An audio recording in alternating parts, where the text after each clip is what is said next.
మనం గవర్నమెంట్ తరపు నుంచి చేయడం జరుగుతోంది. సో ఇందులో భాగంగా లాస్ట్ టైం ఆల్రెడీ చెప్పాము. ఇప్పుడు యాజ్ ఆన్ టుడే మనం చూస్తే కనుక కోవిడ్ కేర్ సెంటర్స్లో సుమారు 46,198 బెడ్స్ మనం రెడీ చేయడం జరిగింది.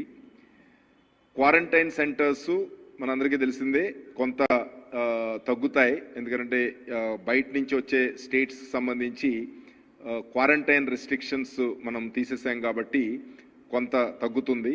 బట్ ఫారిన్ నుంచి అదర్ కంట్రీస్ నుంచి వచ్చేవాళ్ళు ఇంకా 7 days ఇన్స్టిట్యూషనల్ క్వారంటైన్ అనేది కంపల్సరీ. ఇప్పుడు మనకి ఎక్కువగా గల్ఫ్ నుంచి ఎక్కువ డిమాండ్ ఉంది. అక్కడ జాబ్స్ కోల్పోయిన వాళ్ళు ఆల్మోస్ట్ ఒక కువైట్లోనే సుమారు 4,000 మంది వరకు వాళ్ళు రిజిస్టర్ చేసుకుని చార్టెడ్ ఫ్లైట్స్ కానివ్వండి, వందే భారత్ మిషన్ మీద కానివ్వండి రావడానికి వాళ్ళు మనతో రెగ్యులర్గా టచ్లో ఉన్నారు. సో వీళ్ళందరినీ దృష్టిలో పెట్టుకుని కొన్ని డిస్ట్రిక్ట్స్లో ఎస్పెషల్లీ గల్ఫ్ నుంచి వచ్చే వాళ్ళందరూ కూడా ఆల్మోస్ట్ 90% కడప నుంచి వస్తున్నారు. సో అలాగే రాయలసీమ జిల్లాల్లో ఎస్పెషల్లీ చిత్తూరు, నెల్లూరు, ఈ నెల్లూరు కూడా కొంతమంది వస్తున్నారు. బట్ ఎక్కువ మేజర్ పోర్షన్ చూస్తే కనుక కడప నుంచి వస్తున్నారు. సో వీళ్ళ మనం వాళ్ళు వస్తున్న దాన్ని బట్టి కూడా మనం ప్లాన్ చేస్తూ సుమారు క్వారంటైన్ సెంటర్స్ మనం అందుబాటులోకి ఎలాగూ ఉన్నాయి కాబట్టి దానికి ప్రత్యామ్నాయంగా మనకి కోవిడ్ కేర్ సెంటర్స్ అంటే కోవిడ్ హాస్పిటల్స్కి ప్రత్యామ్నాయంగా మనం కోవిడ్ కేర్ సెంటర్స్ని స్ట్రెంగ్థన్ చేస్తున్నాము. సో ఆల్మోస్ట్ కోవిడ్ కేర్ సెంటర్స్లో మనకి 46,198 బెడ్స్ యాజ్ ఆన్ టుడే మనం ప్రొవైడ్ చేయడం జరిగింది.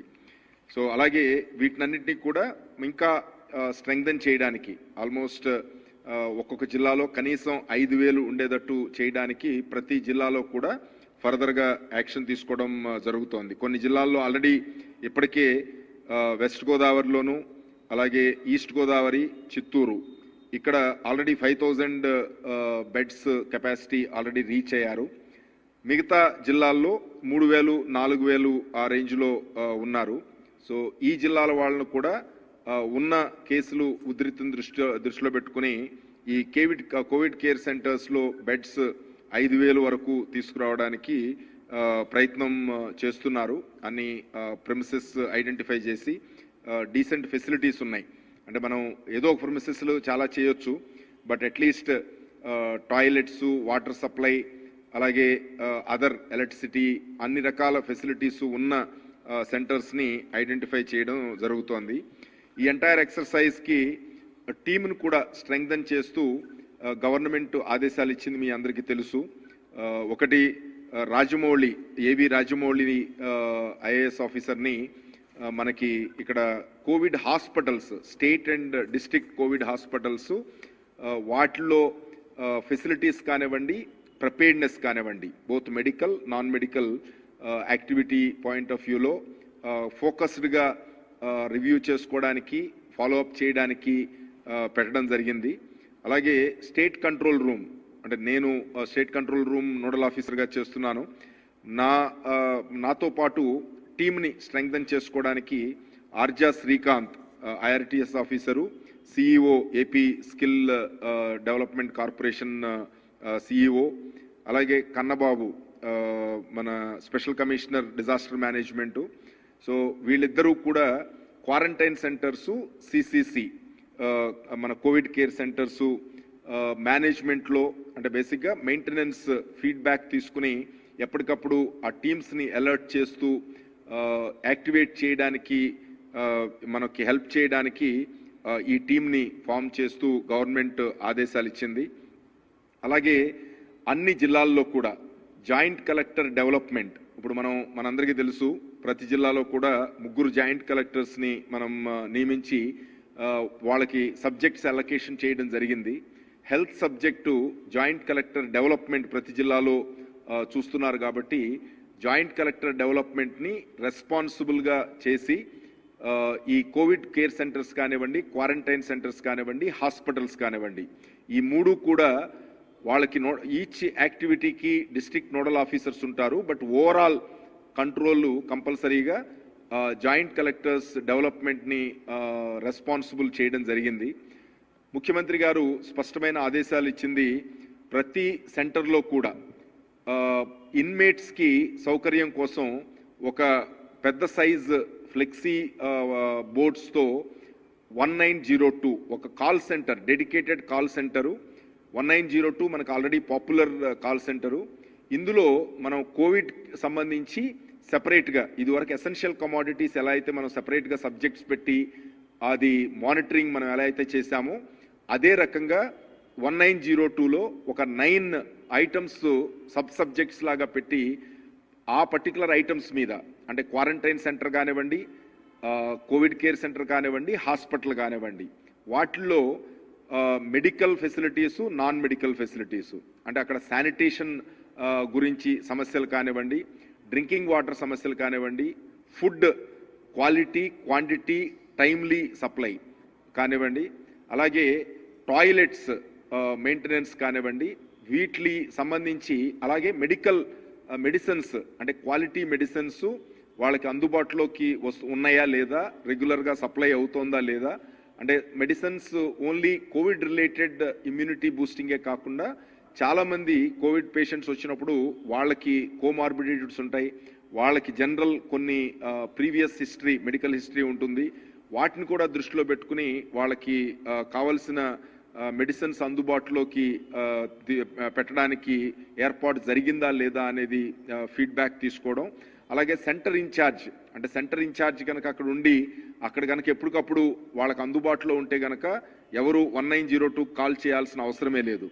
కానీ కొన్ని చోట్ల సెంటర్ ఇన్ఛార్జెస్ ప్రాపర్గా అవైలబుల్ ఉండట్లేదని, అలాగే మెడికల్ టీమ్స్ ప్రాపర్గా మెడికల్ సప్లై చేయట్లేదని, food quality, quantity, timely supply మీద కొన్ని కంప్లైంట్స్ రెడ్రెస్ అవ్వట్లేదని కొన్ని ఫీడ్బ్యాక్ వస్తోంది. కాబట్టి వాటిని దృష్టిలో పెట్టుకుని ప్రతి సెంటర్లో కూడా ఒక అందరికీ కనపడేటట్టు ప్రామినెంట్గా 1902ని డిస్ప్లే చేసి అందులో సెపరేట్గా వీటిని కాల్ సెంటర్లో ఈ సబ్జెక్ట్స్ను బట్టి మనం రికార్డ్ చేస్తూ దాంట్లో ప్రతి దాంట్లో కూడా ఏ సెంటర్ నుంచి ఏ రకమైన కంప్లైంట్స్ వస్తున్నాయి, అవి రిడ్రెస్ అవుతున్నాయా లేదా అనేది ఫీడ్బ్యాక్ మెకానిజం కూడా తీసుకునే ఏర్పాటు చేయడం జరిగింది.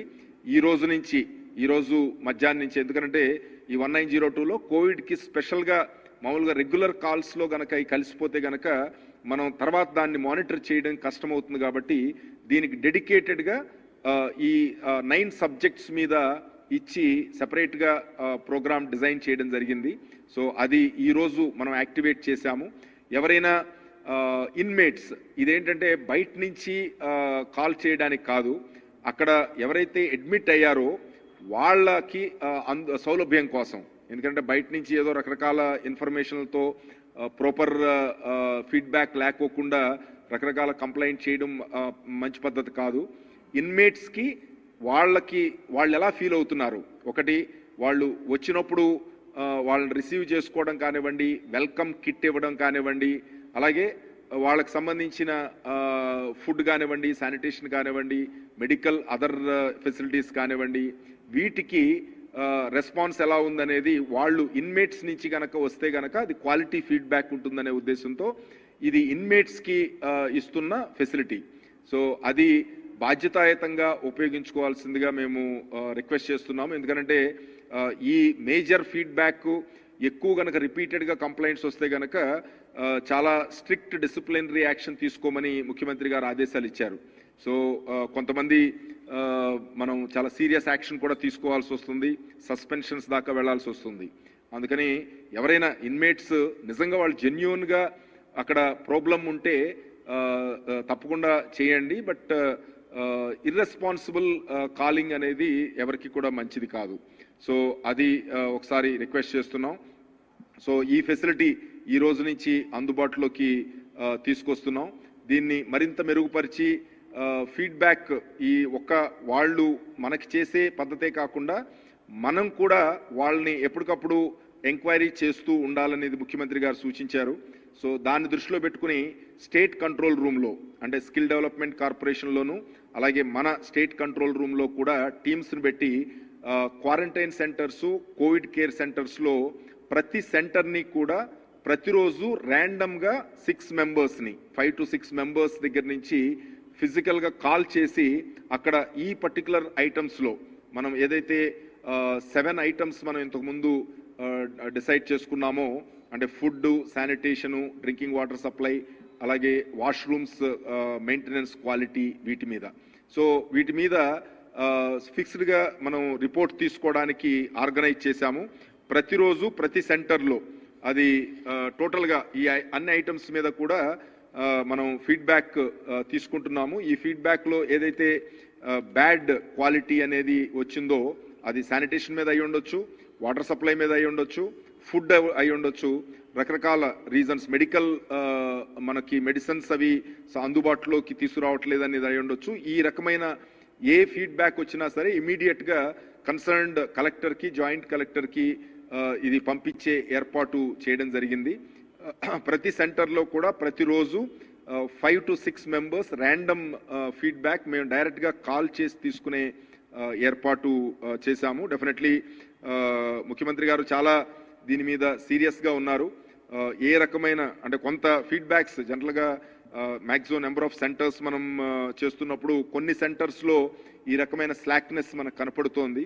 సో దాన్ని మనం టైట్ చేయడానికే జాయింట్ కలెక్టర్స్ని ఎక్స్క్లూజివ్గా ఇంకా ఈ పర్టికులర్ పీరియడ్లో ఇది మెయిన్ ఫోకస్ ఐటమ్ కింద వర్క్ చేయమని డెడికేటెడ్గా జాయింట్ కలెక్టర్ డెవలప్మెంట్స్ అందరినీ కూడా ఆదేశాలు ఇవ్వడం జరిగింది. ఇప్పుడు మనం యాక్టివ్గా మనం చూస్తే కనుక 20 కోవిడ్ కేర్ సెంటర్స్లో మనం సుమారు ఒక 3071 మంది మనం పేషెంట్స్, వీళ్ళందరూ పాజిటివ్ పేషెంట్స్ ఉన్నారు. అలాగే 94 క్వారంటైన్ సెంటర్స్లో 6727 మంది మనం క్వారంటైన్ సెంటర్స్లో ఉన్నారు. సో వీళ్ళతో పాటు హాస్పిటల్స్లో మీకు ఆల్రెడీ డైలీ బులెటిన్ మీకు వస్తోంది. హాస్పిటల్స్లో డైరెక్ట్గా వాళ్ళు కొంచెం మోడరేట్ నుంచి సీరియస్ సిమ్టమ్స్ ఉన్న వాళ్ళందరూ కూడా డైరెక్ట్గా ఈ కోవిడ్ హాస్పిటల్స్ కానివ్వండి, స్టేట్ కోవిడ్ హాస్పిటల్స్లో ట్రీట్మెంట్ పొందుతున్నారు. సో ఇది అంటే మనం ఈ డెత్స్ కూడా పెరగడం అనేది డెఫినెట్లీ ఆందోళన కలిగించే అంశం. దీని మీద ముఖ్యమంత్రి గారు వైటల్స్ కంపల్సరీగా ఈవెన్ కోవిడ్ కేర్ సెంటర్స్లో కూడా వైటల్స్ ఎవ్రీ డే తీసుకుని అప్డేట్ చేసి అదొక టీమ్ లాగా దాన్ని అనలైజ్ చేసే సిస్టమ్ ఒకటి పెట్టుకున్నాం ఆల్రెడీ. సో దాన్ని ఫర్దర్గా స్ట్రెంగ్థన్ చేయడానికి క్వాలిటీ మెడికల్ ఫీడ్బ్యాక్ అందులో చూసి ఎప్పటికప్పుడు కోవిడ్ కేర్ సెంటర్స్ ఇన్ఛార్జెస్ని యాక్టివేట్ చేయడానికి మనం ఏర్పాట్లు చేయడం జరిగింది. సో ఇవన్నీ కూడా డెఫినెట్లీ మనం మన ఓన్లీ ఒక సింగిల్ టార్గెట్ ఏదైతే కోవిడ్ పేషెంట్స్ ఉన్నారో సో వాళ్ళు అందరికీ తెలిసిందే అంటే బేసిక్గా రిలక్టెన్స్ ఉంది. ఈవెన్ ఫ్యామిలీ మెంబర్స్ కూడా వాళ్ళకి మనం సపోర్ట్ చేయడానికి సిస్టమ్ పర్మిట్ చేయదు, ఎందుకంటే ఇన్ఫెక్షన్ స్ప్రెడ్ అయ్యే అవకాశం ఉంది కాబట్టి. సో ఈ పరిస్థితుల్లో కొంత ప్రాబ్లమ్స్ ఉన్నప్పటికీ కూడా వీలైనంత కంఫర్టబుల్ పొజిషన్ క్రియేట్ చేయాలనేది మనం ప్రయత్నం చేస్తున్నాం. అలాగే అన్ని కోవిడ్ హాస్పిటల్స్లోనూ తర్వాత మన ఈ కోవిడ్ కేర్ సెంటర్స్లో కూడా హెల్ప్ డెస్క్ ఒకటి పెట్టమని ముఖ్యమంత్రి గారు సూచించారు. సో ఈ హెల్ప్ డెస్క్ ఉద్దేశం ఏంటంటే చాలామంది పేషెంట్స్ మనం లోపల అడ్మిట్ చేసిన తర్వాత వాళ్ళ కండిషన్ ఎలా ఉందో తెలియక బయట వాళ్ళకి చాలా ఆందోళనగా ఉండటం అనేది మనం చూస్తూ ఉంటాం. సో అట్లీస్ట్ ఒక హెల్ప్ డెస్క్ లాగా పెట్టి వాళ్ళు పేషెంట్స్ గురించి ఎంక్వైరీకి, వాళ్ళ హెల్త్ స్టేటస్కి ఎలా ఉందనేది తెలుసుకోవడానికి కానీ లేకపోతే వాళ్ళతో ఏదైనా మాట్లాడడానికి చేసినప్పుడు లిమిటెడ్గా అట్లీస్ట్ వాళ్ళ కాన్ఫిడెన్స్ క్రియేట్ చేయడానికి ఒక హెల్ప్ డెస్క్ లాగా పెట్టి ఆ హెల్ప్ డెస్క్ ద్వారా వాళ్ళతో లిమిటెడ్ ఇంటరాక్షన్ వచ్చి ప్రతిరోజు పొద్దున్నే మధ్యాహ్నం సాయంత్రం నేను మాట్లాడతాను అంటే చాలా కష్టమవుతుంది. ఎందుకంటే చాలామంది ఒక్కొక్క హాస్పిటల్లో మనం చూసాము 100 మంది ఉన్నారు కాబట్టి అట్లీస్ట్ వాళ్ళకి ఎవరైతే సంరక్షకులు ఉన్నారో వాళ్ళ ఫ్యామిలీ మెంబర్స్ ఉన్నారో వాళ్ళ కాన్ఫిడెన్స్ క్రియేట్ చేయడానికి అట్లీస్ట్ ఫీడ్బ్యాక్ ఇచ్చే మెకానిజం పెట్టమని ఆదేశాలు ఇచ్చారు. సో అది కూడా సైమల్టేనియస్గా మనం ఆర్గనైజ్ చేయడానికి మనం జాయింట్ కలెక్టర్స్కి చెప్పడం జరిగింది. డెఫినెట్లీ ఈ ఏర్పాటు కూడా మనం అందుబాటులోకి తీసుకుని వస్తాం.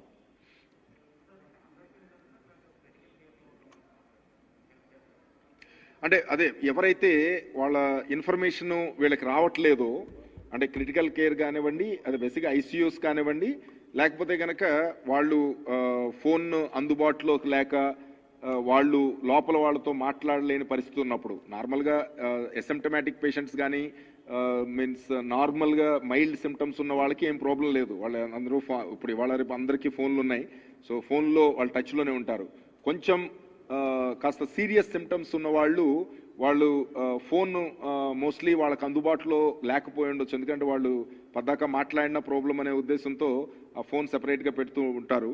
సో అలాంటి కేసుల్లో ఎక్కడైతే వాళ్ళు రెస్పాండ్ అయ్యే పొజిషన్లో లేరో అలాంటి పేషెంట్లు దృష్టిలో పెట్టుకుని ఒక హెల్ప్ డెస్క్ లాగా పెడదామనేది దట్ ఈస్ ద ప్లాన్.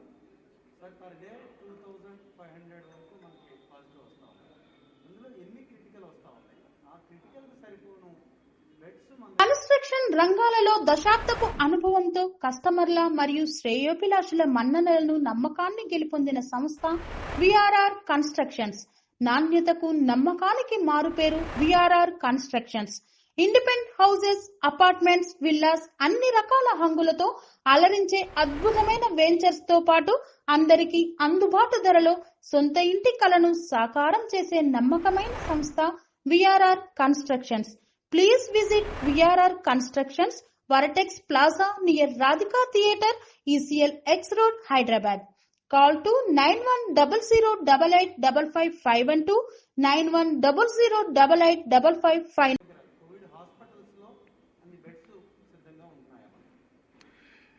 అంటే ఈ అనాలిసిస్ అంతా కూడా హెల్త్ డిపార్ట్మెంట్ చేస్తున్నారు. మోస్ట్లీ జవహర్ రెడ్డి గారు మనం బ్రీఫింగ్ ఇస్తున్నారు. తర్వాత రెగ్యులర్గా మన ఈ బులెటిన్స్ కూడా ఇస్తున్నారు.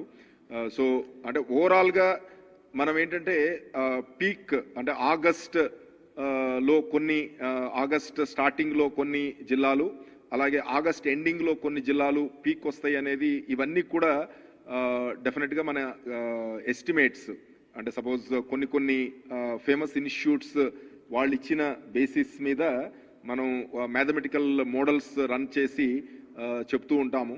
సో ఆ టైప్ ఆఫ్ పీక్ని డిమాండ్ని తట్టుకునే రకంగా మనం అడ్వాన్స్ ప్లానింగ్ మనం చేస్తున్నాం. మనం చూసాము చాలా స్టేట్స్ కన్నా మనం ముందే కోవిడ్ కేర్ సెంటర్స్ని యాక్టివేట్ చేయడం కానివ్వండి, హాస్పిటల్స్లో sufficient number of beds create చేసుకోవడం కానివ్వండి, ఇదంతా కూడా చాలా అడ్వాన్స్గానే ఉన్నాం. సో మనకి ఆల్మోస్ట్ ఇప్పుడు చూస్తే కనుక కోవిడ్ కేర్ సెంటర్స్లో మనకి 46,000 బెడ్స్ మనం రెడీ చేసాం. కానీ హార్డ్లీ అరౌండ్ 3,000 ఆడ్ పీపుల్ మాత్రమే మనం ఇంతవరకు అడ్మిషన్స్ ఉన్నాయి. అలా అని మనం ఈ బెడ్స్ అన్ని ఫిల్అప్ అవ్వడానికి కాదు, బట్ ఏంటంటే మనం అడ్వాన్స్గా ప్రిపేర్ అయ్యి అట్లీస్ట్ ఆ రకమైన పీక్ వచ్చినప్పుడు we should not be suddenly ఏదో అక్కడ ఇక్కడ కంగారు పడుకోకుండా చాలా అడ్వాన్స్గా మనం ప్రిపేర్ అవుతున్నాము. సో యాజ్ ఆన్ టుడే మనకి ఈ ట్రీట్మెంట్లో మీ అందరికీ తెలిసిందే వెంటిలేటర్స్ వలన పెద్ద ఎక్కువ ఉపయోగం ఉండదు అనేది మనకి సైంటిఫిక్గా డాక్టర్ కమ్యూనిటీ చెప్తున్నారు. సో ఇందులో మనకి ఆక్సిజన్ అవైలబుల్ ఉన్న బెడ్స్ ఎన్ని ఉన్నాయి అనేది మెయిన్ ఫోకస్. ఎందుకంటే ఆక్సిజన్ సాచురేషన్ తగ్గినప్పుడు ఆక్సిజన్ ఎంత సప్లై మనం ప్రాపర్గా వాళ్ళకి టైమ్లీ ఇవ్వగలిగితే గనక వాళ్ళని రికవర్ చేయడానికి అంత ఉపయోగపడుతుందనే ఉద్దేశంతో ఆక్సిజన్ బెడ్స్ మనకి రిక్వైర్మెంట్ని బేస్ చేసుకుని ప్రొజెక్టెడ్ నెంబర్స్కి ప్రపోర్షనేట్గా మెడికల్ డిపార్ట్మెంట్ ఆల్రెడీ ఏర్పాటు చేస్తోంది.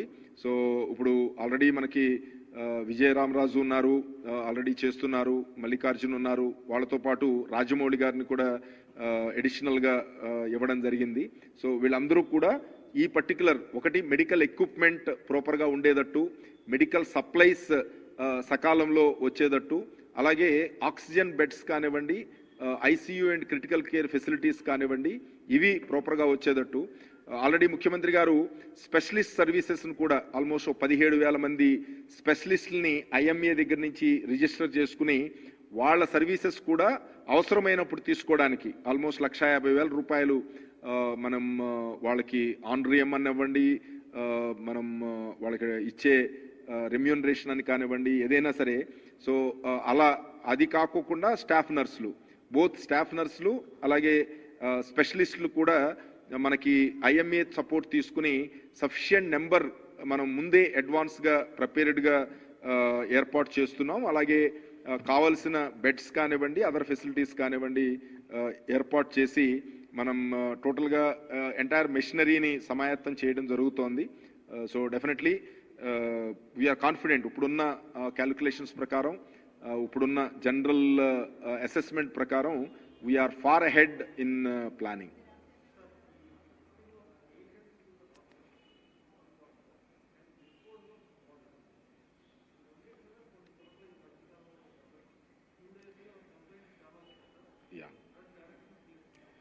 అదే ఇప్పుడు ఈ disposal of the dead bodies మీద మీ అందరికీ తెలిసిందే, ముఖ్యమంత్రి గారు 15,000 రూపాయలు ఒక్కొక్క డెడ్ బాడీ డిస్పోజల్కి మనకి శాంక్షన్ చేయడానికి ఆల్రెడీ ఆర్డర్స్ ఇవ్వడం జరిగింది.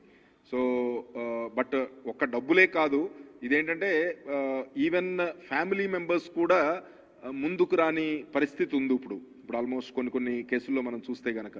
So it is a almost pandemic situation and infection స్ప్రెడ్కి భయం ఉంటుంది కాబట్టి రకరకాల ఆందోళనలు, అలాగే ఈవెన్ విలేజెస్ కానివ్వండి, టౌన్స్లో కానివ్వండి, డెడ్ బాడీ తీసుకొస్తున్నారంటే దాన్ని ఏ రకంగా ఆపుదాము అనేది ఆల్మోస్ట్ ఫిజికల్గా కూడా లా అండ్ ఆర్డర్ సిచ్యువేషన్స్ వచ్చే పరిస్థితి కూడా మనకు వస్తోంది. అందుకనే ముఖ్యమంత్రి గారు చాలా స్పష్టమైన ఆదేశాలు ఇచ్చారు. ఎక్కడ కూడా అట్లీస్ట్ డీసెన్సీ, బరియల్లో డీసెన్సీ మెయింటైన్ చేయాలి అండ్ ప్రాపర్గా బరీ చేయాలి అండ్ అన్ని ప్రోటోకాల్ ఇవ్వడం జరిగింది. డెప్త్ ఆఫ్ పిట్ కానివ్వండి, so carrying mode of carrying the dead body కానివ్వండి. ఆల్మోస్ట్ మనందరికీ తెలిసిందే, చనిపోయిన తర్వాత ఒక 6 గంటల తర్వాత వైరస్ బాడీలో సర్వైవ్ అవ్వదు. సో అది కూడా మనం పాపులరైజ్ చేసి అట్లీస్ట్ ఈ రకమైన ప్రికాషన్స్ తీసుకుని చేస్తే గనక ఏ రకమైన ఇబ్బంది ఉండదు అనేది ప్రజల్లో అవేర్నెస్ క్రియేట్ చేసి మనం చేస్తున్నాము. సో ఒక్కొక్క డెడ్ బాడీకి 15,000 రూపాయలు. మన NGOs అందరినీ కూడా యాక్టివేట్ చేయమని, కొంతమంది NGOs స్పెషల్గా ఈ పర్టికులర్ యాక్టివిటీలో బాగా డెడికేటెడ్గా పనిచేసే NGOs కొన్ని NGOs ఉన్నాయి, వాళ్ళు కూడా కాంటాక్ట్ చేసి కలెక్టర్స్ యాక్టివేట్ చేయమని రిక్వెస్ట్ చేయడం జరిగింది. ఈ 15,000 రూపాయలు అనేది అట్లీస్ట్ ఆ ఖర్చుకి వెనకాడకోకుండా ప్రాపర్గా దాన్ని డీసెంట్ బరియల్ ఇవ్వడానికి అమౌంట్గా ముఖ్యమంత్రి గారు శాంక్షన్ చేయడం జరిగింది.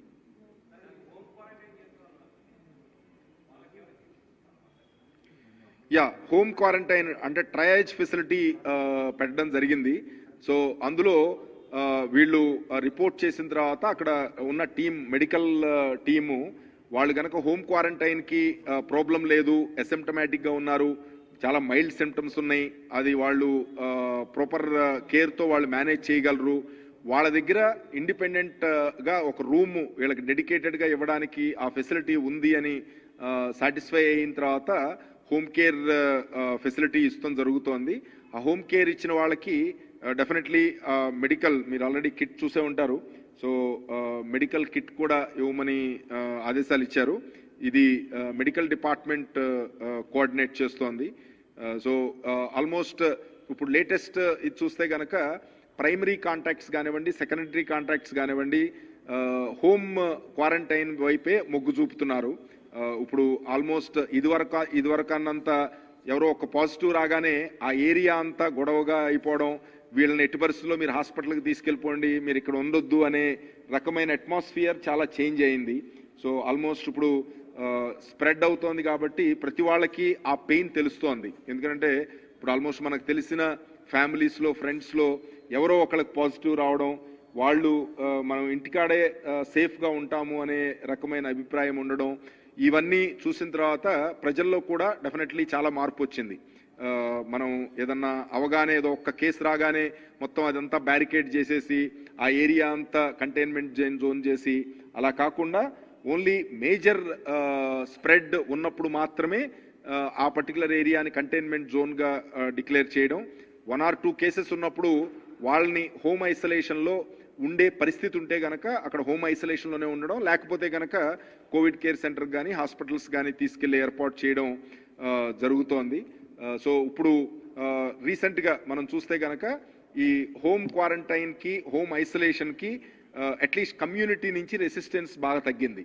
సో అది ఒక మంచి శుభ పరిణామం.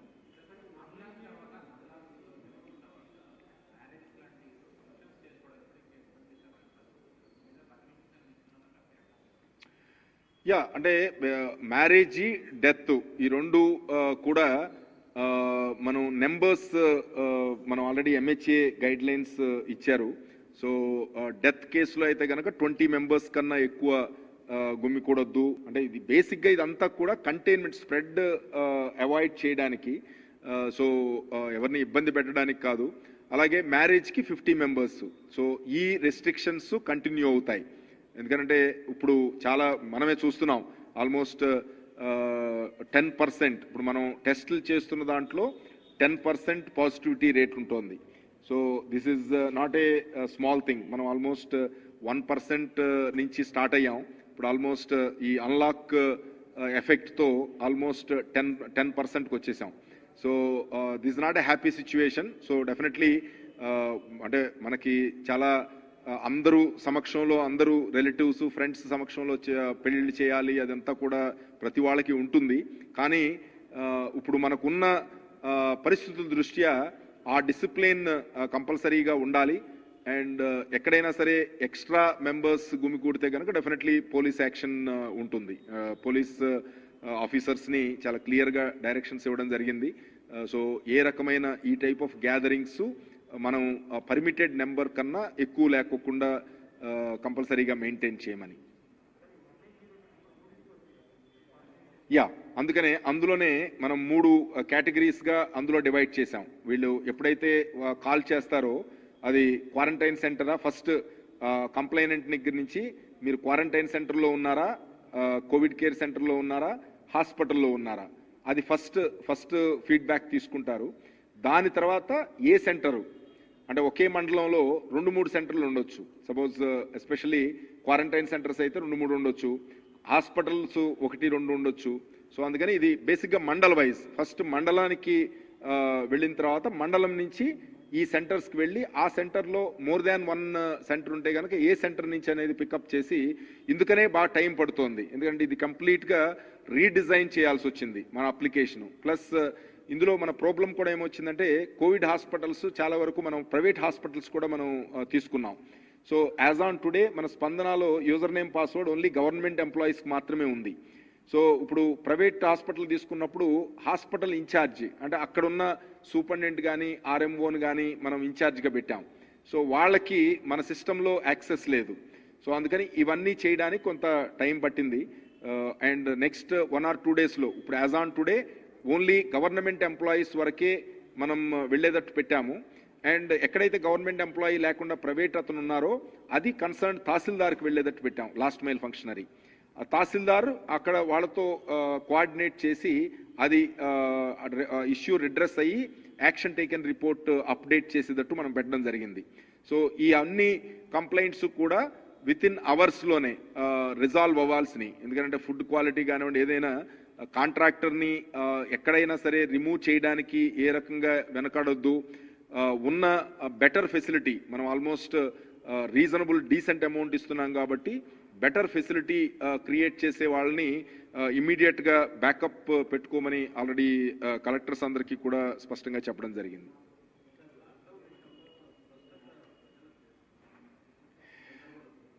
అంటే ఫస్ట్ ప్రజలందరినీ నేను విజ్ఞప్తి చేసేది ఏంటంటే, లాక్డౌనా అన్లాక్డౌనా అనేది పక్కన పెట్టి బేసిక్ డిసిప్లిన్ మనం ఫాలో అవ్వాలి. ఇప్పటికి కూడా మనం చూస్తే ఆల్మోస్ట్ 4 నెలల నుంచి మనం కంటిన్యూస్గా ఓన్లీ 3 ఐటమ్స్ మీద మనం కాన్సన్ట్రేట్ చేయమని చెప్తున్నాము. ఒకటి 100% మాస్కులు వేర్ చేయమని, అంటే మాస్కులు పెట్టుకోమని, తర్వాత ఫిజికల్ డిస్టెన్స్ మెయింటైన్ చేయమని, సో అలాగే ఈ శానిటైజర్స్ కానివ్వండి, వాషింగ్ ఆఫ్ హ్యాండ్స్ కానివ్వండి ఫ్రీక్వెంట్గా చేయమని, తర్వాత ఎక్కడా కూడా గ్రూప్స్ లాగా అక్కడ గ్యాదరింగ్స్ అవాయిడ్ చేయమని, ఆ గ్యాదరింగ్స్కి దూరంగా ఉండమని, అండ్ ఎక్కడైతే గ్యాదరింగ్ ఉందో అది ఇమీడియట్గా మనకి ఇన్ఫార్మ్ చేయమని పోలీసులకు కానివ్వండి అదర్ సోర్సెస్తో. సో ఆ డిసిప్లిన్ కంపల్సరీగా మనం మెయింటైన్ చేయాలి. అంటే కలెక్టర్స్ అక్కడున్న సిచ్యువేషను, ఎందుకంటే NDMA యాక్ట్ ప్రకారం collector is the district incident commander. So collector ఏదైతే ఫీల్ అవుతారో depending on his discussion with other stake holders, so అది స్పాంటేనియస్గా చేస్తూ ఉండాలి. సో న్యాచురల్గా కొన్ని చోట్ల కొంచెం ఎక్స్ట్రీమ్ ప్రికాషన్స్ తీసుకోవాల్సి వస్తోంది. అలాగే ఈవెన్ కొన్ని చోట్ల ఈవెన్ మన షాప్ ఓనర్సు, బిజినెస్ మెన్, ట్రేడర్సు వాళ్ళంతరకు వాళ్ళు వాలంటరీగా క్లోజ్ చేస్తున్నారు కొన్ని రోజులు, అక్కడ ఉన్న ఏరియాలో గనక బాగా స్ప్రెడ్ గనక ఎక్కువ అయితే.